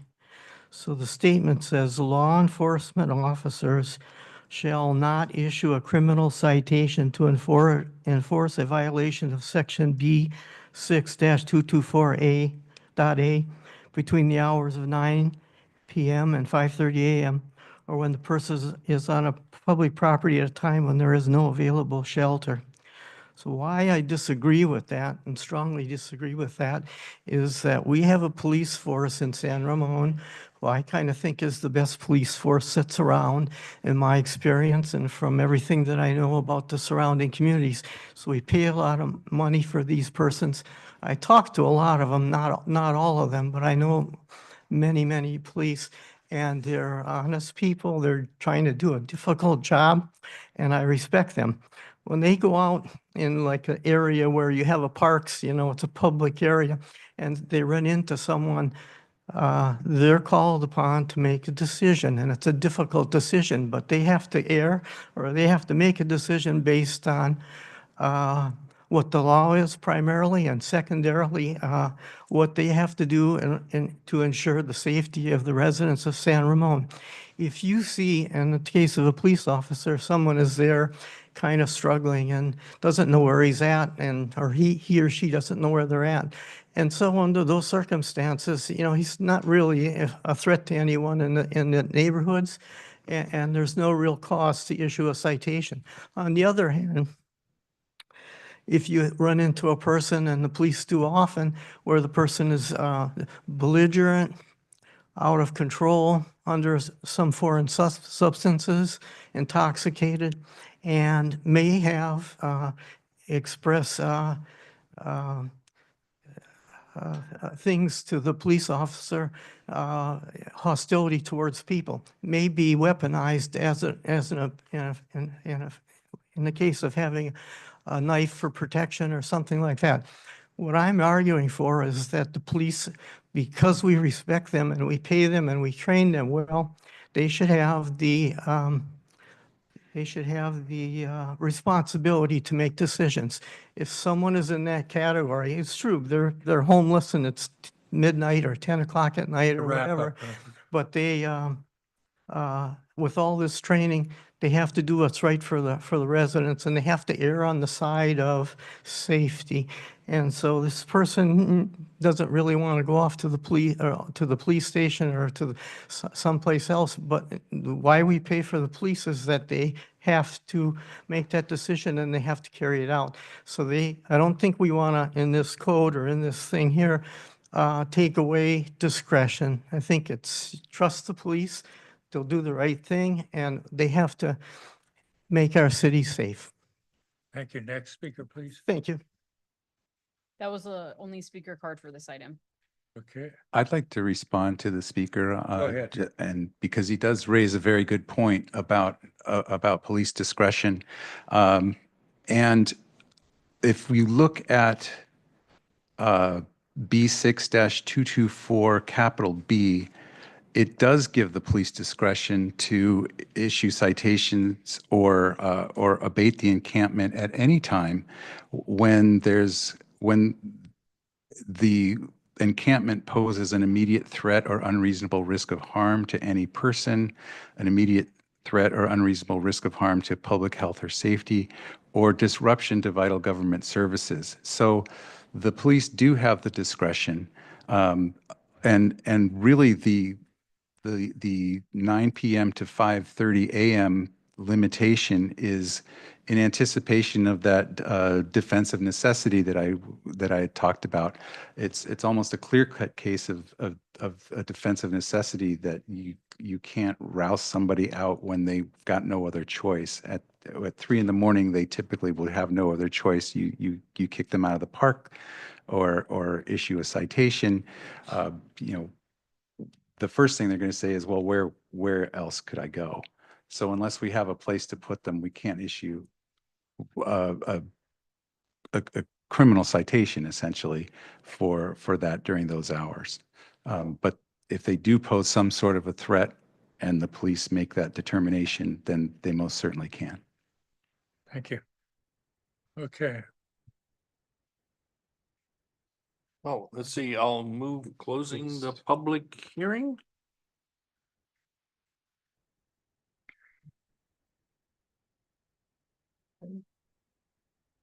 Still wait for me.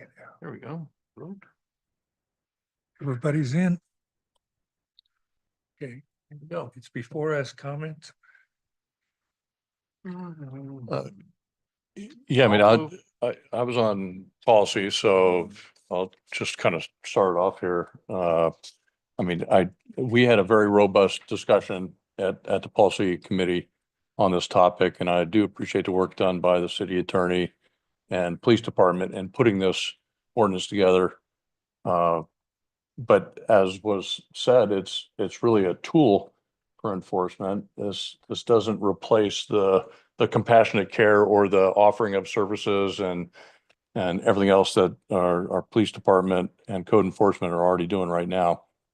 I did ask the chief in policy about, you know, any operational concerns, and again, he assured me that it gives him all the authority they need. And of course, they were part of the development of the policy of the ordinance in the first place. You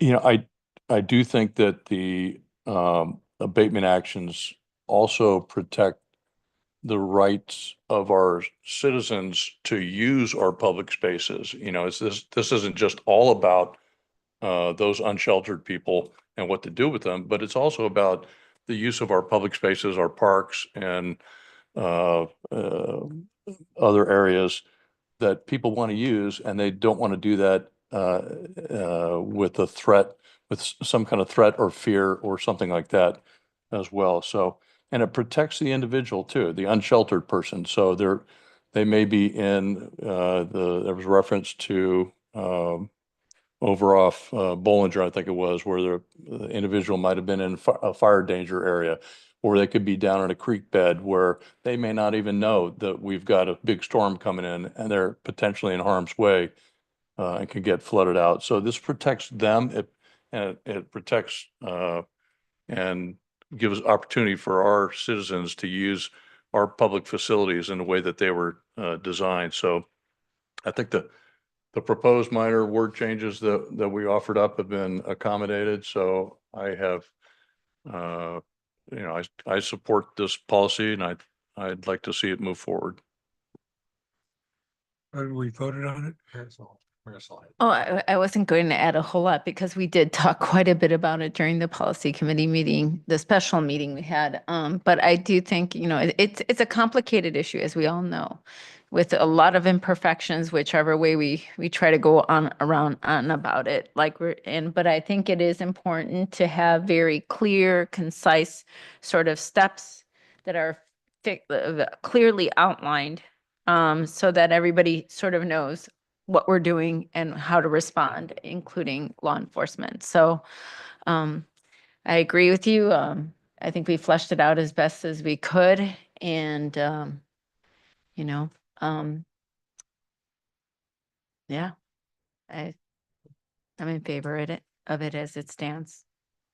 Yeah, it's a tough one, people living in vehicles. How do you know the difference? Somebody just pulls off the freeway, wants a little break. You won't make it till morning, but anyway.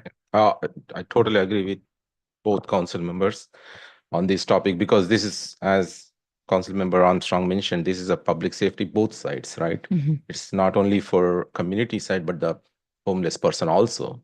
It is a safety issue. So this is going to definitely help both sides. And thanks, Martin, for creating this ordinance. We appreciate it. And thanks to our chief for supporting it. Thanks, guys.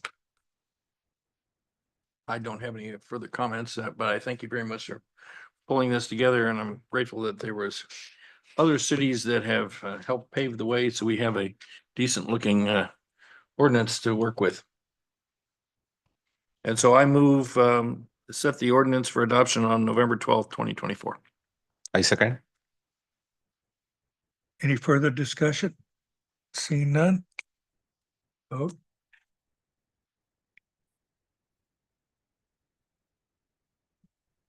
How'd you like to be doing this in Santa Cruz?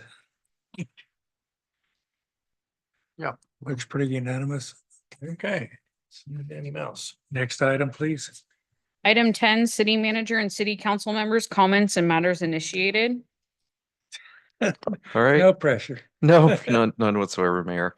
I do have two announcements this evening. The first one is that Bollinger Canyon Road will be completely closed again between Camino Ramon and the Marketplace from Wednesday, November 6th through Saturday, November 9th. So this will be a shorter closure period. Detours will be in place to direct traffic around the construction zone. City Hall and the Marketplace Shopping Center will be open with access from westbound Bollinger Canyon Road. For more information, visit sanramon.ca.gov/Bollinger_closure. We appreciated everyone's patience the first time around. As I mentioned, this will be shorter and they will be installing the decks for the bridge. And this should be our last closure, I believe, for full closure for the bridge. If you noticed on your way in, sometimes I put on my junior inspector badge and I look out my window because I have a perfect view. There are a few more cables. They're currently dangling, but we do expect all the cables to be installed prior to the plates being placed on the bridge. So we're very excited. A lot of positive comments. I can attest to seeing many people as they walk along the Iron Horse Trail. They stop, they take pictures. It really is a greater impact than I think anybody expected, seeing a real bridge there. So we're looking forward to the next phase. The other item that I'd like to update the council on is our drone as a first responder pilot project began this week. If I'm getting a correct head nod from the chief. This is another result of our organized retail theft prevention grant. So it is fully funded by the grant, and we are now launching drones off of the top of a parking garage structure when we have a priority call. So the drones are being operated by an officer at PD. They're being launched to go to the scene to provide a first response view and provide information to officers prior to responding. Once we have a certain number of calls collected and some case studies to bring to the council, I'm sure we'd be happy to come back and let everybody know how that program is working. So if you do see a drone taking off vertically from a parking garage and zipping off in a direction, that is what is going on. And no, that is against FAA regulations. And there are stories about that, not in San Ramon, but no. Anyway, that concludes my updates for this evening. Thank you. Marisol, you can go because you finished before Sridhar. Okay, so on Sunday, October 13th, along with all of my fellow council members here, I was at the San Ramon Run for Education. I did the 10K again, which was a lot of fun.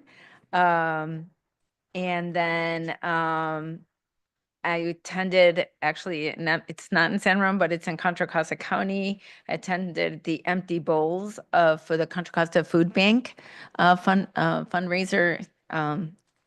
Obviously, very important. They provide a lot of food. Speaking of the unhoused, they're a very important source for communities, people who are on the fence, living on the fence, and need food. So then on Tuesday, October 15th, we had the Special Policy Committee. Myself and Councilmember Armstrong attended. And then on Wednesday, October 16th, I attended the Arts Advisory Committee, where the budget's a little tight right now for them. So we had to, they were reviewing, like prioritizing what's the best return on investment. Also talking about how, what kind of advertising we can do, because, even though the Doherty Valley Arts Center is there, most people don't know that it is what's happening in there, and that we're actually have all these classes that we're offering, and these things are available to the community. So some of the things we were talking about is like paid advertising, talking with the chamber and working with them, as well as like identifying what kind of influencers might be around to help with that, promoting the Art Center. Also, like talked about branding, somehow finding a way to brand ourselves. also, you know, talked about perhaps like, I think actually they said they are working on a street facing sign so that the community actually knows when they drive by, oh, we have an arts center. That's usually how people readily find out what's going on inside behind the walls, right? So other than that, on Thursday, October 17th, I attended a community vigil in Dublin on behalf of Narika in honor of Domestic Violence Awareness.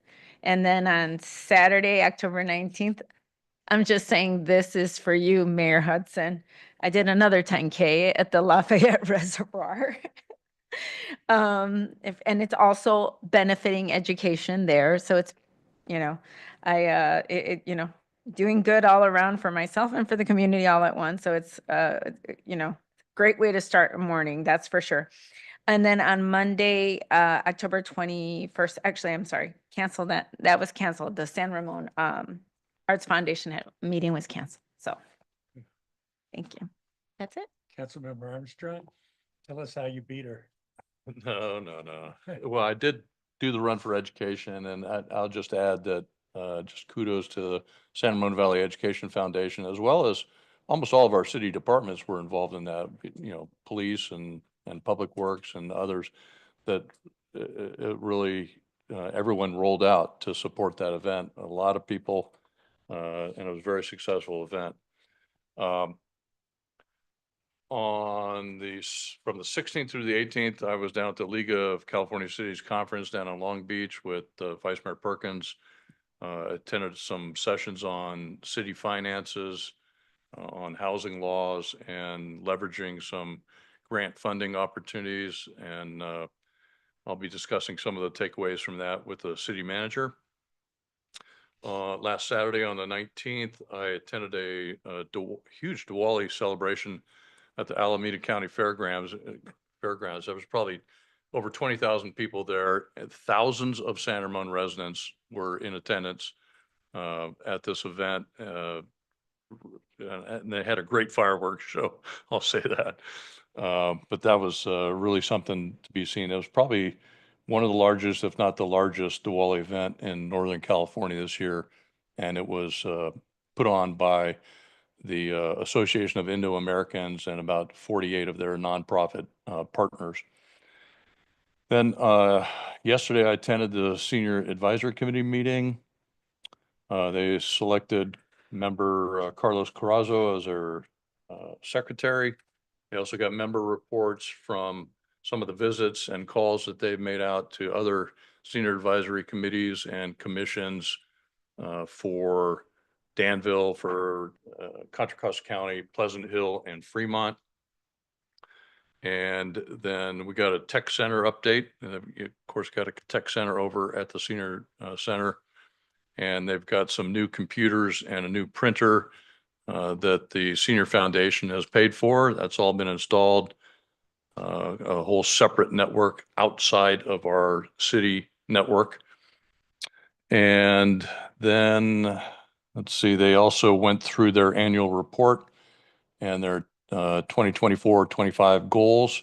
And that report will be coming up to City Council at a future date. Three other things for seniors. One is just an announcement that on November 1st, they're going to have one of their tech days where the teens go and support the seniors over at the senior center with different things. Each one has a theme when they do these. So on November 1st, it's going to be about kind of use of phones to make calls, to do messages, do voicemail. And let's see, also on November 2nd, over at the community center here, from 10 to 4 is the annual holiday boutique. That's to support the Senior Foundation. A lot of local crafters and artists. It's a good time to go do some Christmas shopping over there. Again, that's November 2nd. And also on November 5th, I just want to highlight they're going to have a County Connection mobile lobby. This is where they'll have representative from County Connection there to help out to answer questions on transportation, help them get senior Clipper cards, and learn about paratransit transportation and eligibility, things like that.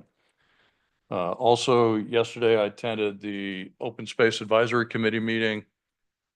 Two presentations was the primary items on the agenda. First one was by Will Nelson. He's a planner for Contra Costa County, and he gave an update on what the county's efforts have been so far over the last couple of years on their 2045 general plan. And then we also got a presentation from Neoma Lavelle. She gave an annual update from East Bay Regional Park District. It was very informative. I'll note one thing that the county planner mentioned is that area, that 727 acres or so that was all part of the whole Tassajara Parks development proposal, that's being zoned or considered as rural conservation in their plan. So they're moving forward as if that's a done deal, and that area is going over to East Bay Regional Park District. So that's kind of good news on that front from San Ramon's perspective, because that area will then be 700 plus acres on the east side or east flank that will be protected in a rural conservation and protected from development. And that is my report. Okay, Councilmember Feroz, and then Vice Mayor Perkins. Thursday, October 10th, attended our San Ramon Chamber of Commerce ribbon cutting for Kohler store. It's always good feeling when we attend these events because our retail is coming back. So that's good. Thanks to Chamber of Commerce. And then October 12th, our San Ramon residents hosted a mid-autumn festival celebration event at Black Hawk Museum. So it was very well attended and a lot of good shows there. And then October 13th, Sunday, Run for Education. So I had a social run.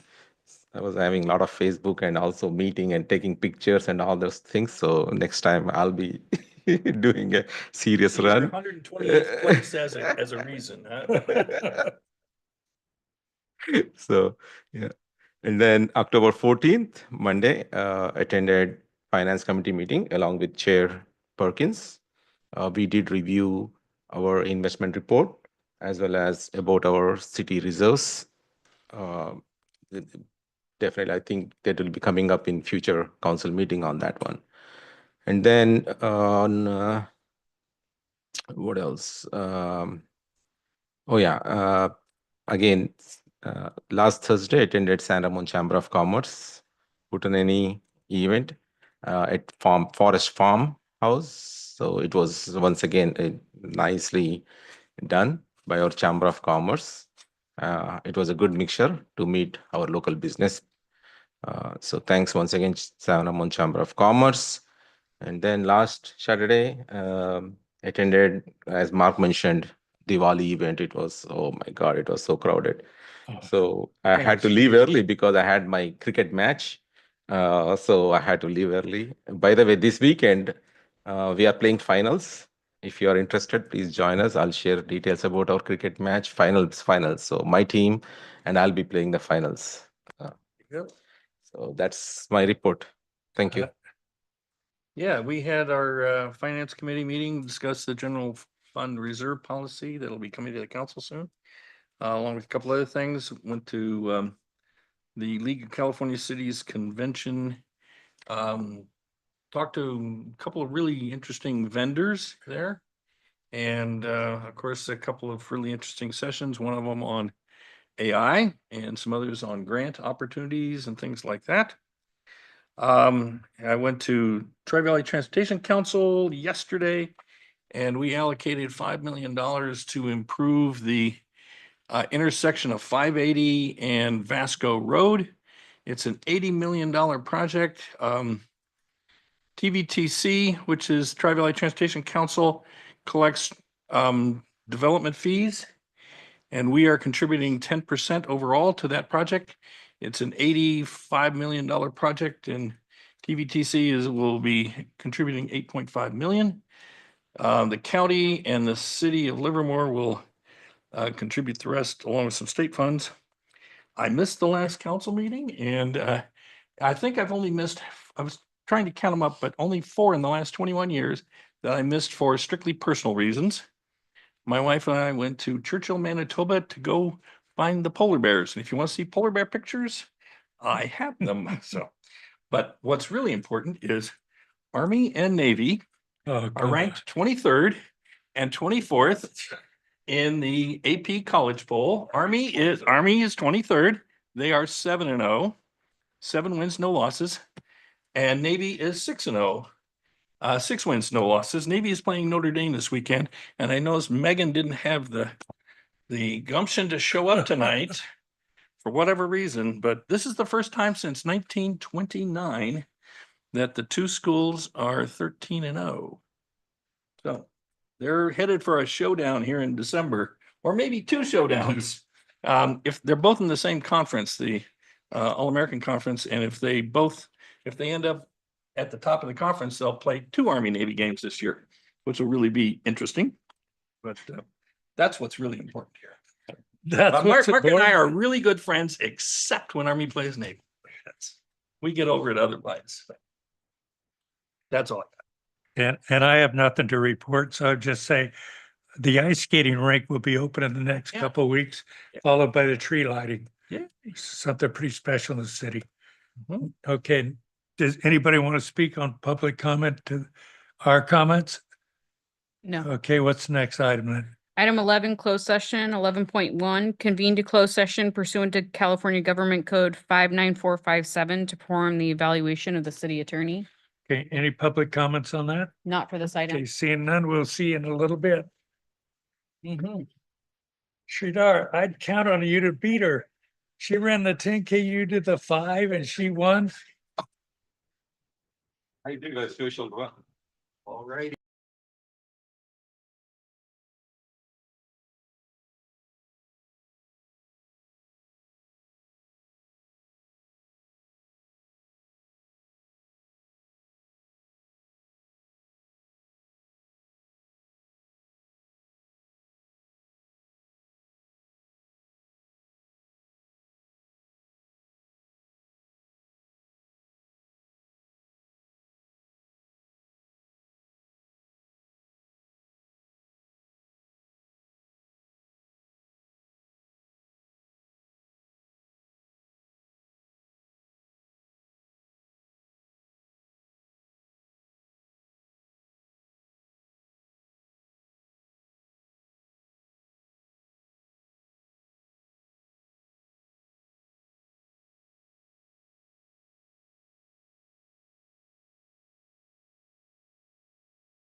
Okay, we are back in session.